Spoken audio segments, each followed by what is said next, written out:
नमस्कार दोस्तों। आज की इस वीडियो में हम श्रीमद् भगवद गीता के दूसरे अध्याय के दूसरे श्लोक को समझेंगे। यह श्लोक केवल अर्जुन की परिस्थिति के बारे में नहीं है, बल्कि हमारे जीवन से भी बहुत गहराई से जुड़ा हुआ है। हम सभी के जीवन में कभी न कभी ऐसा समय आता है जब परिस्थितियां हमारे नियंत्रण से बाहर हो जाती हैं।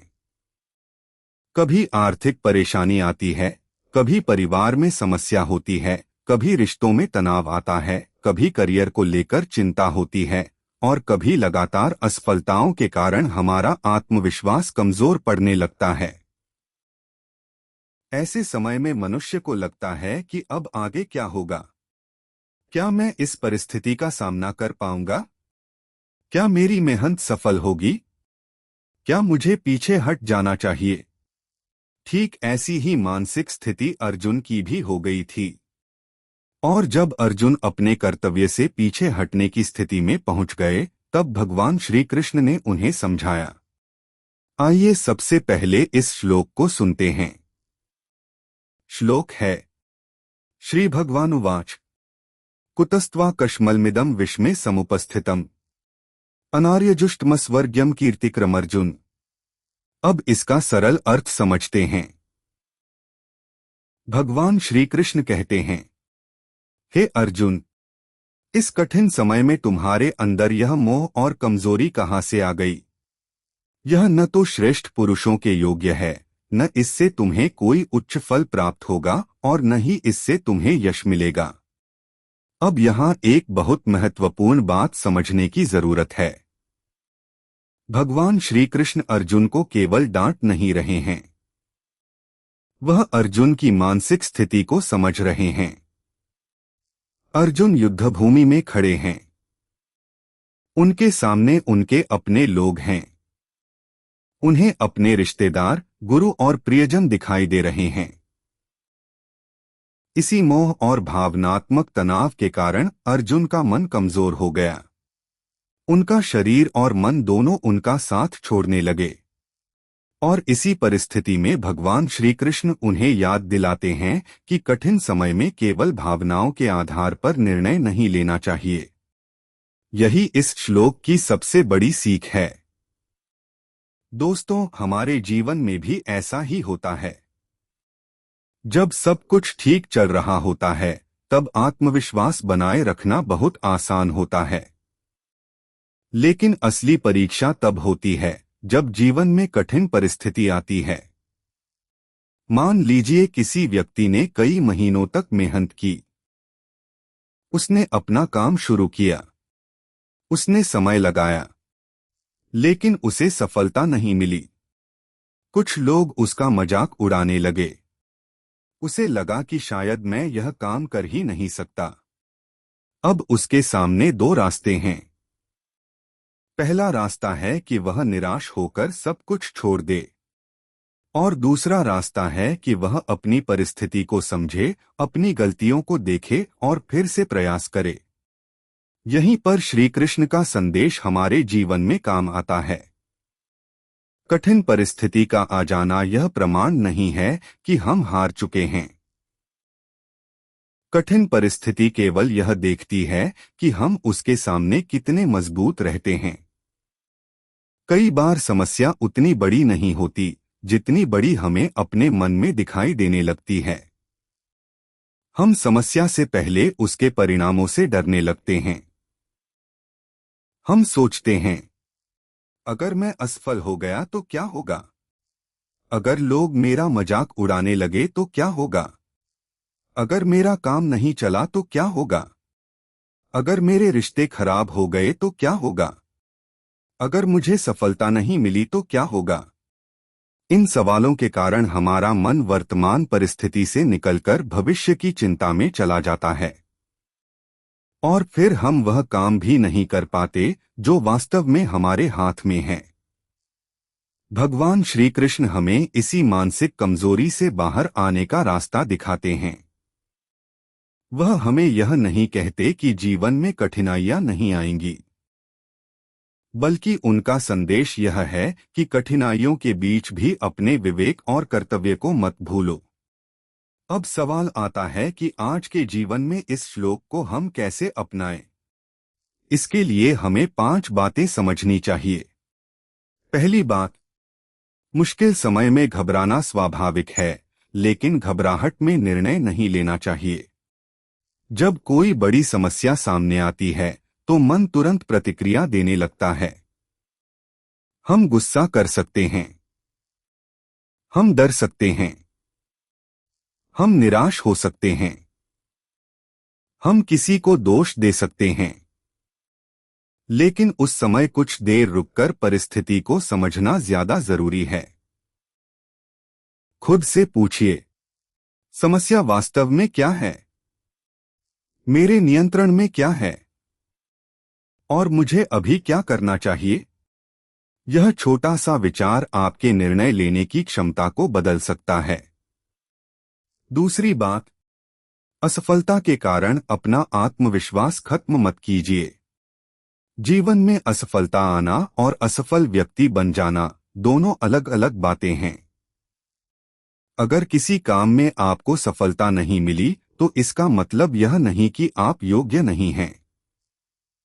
हो सकता है कि तरीका गलत रहा हो सकता है कि समय सही न रहा हो सकता है कि आपको अभी और सीखने की आवश्यकता हो।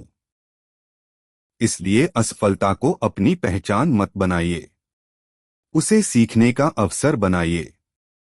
तीसरी बात, दूसरों की बातों से इतना प्रभावित मत हो जाइए कि आप अपना कर्तव्य ही भूल जाएं।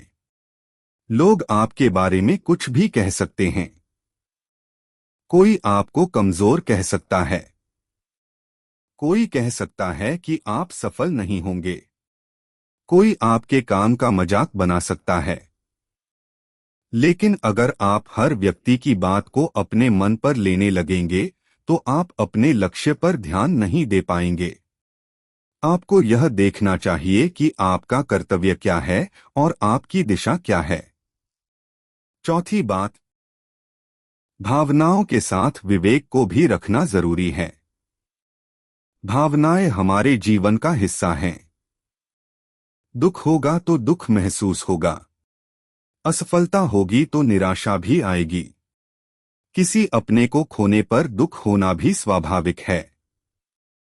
लेकिन समस्या तब शुरू होती है जब भावनाएं हमारे पूरे निर्णय को नियंत्रित करने लगती हैं।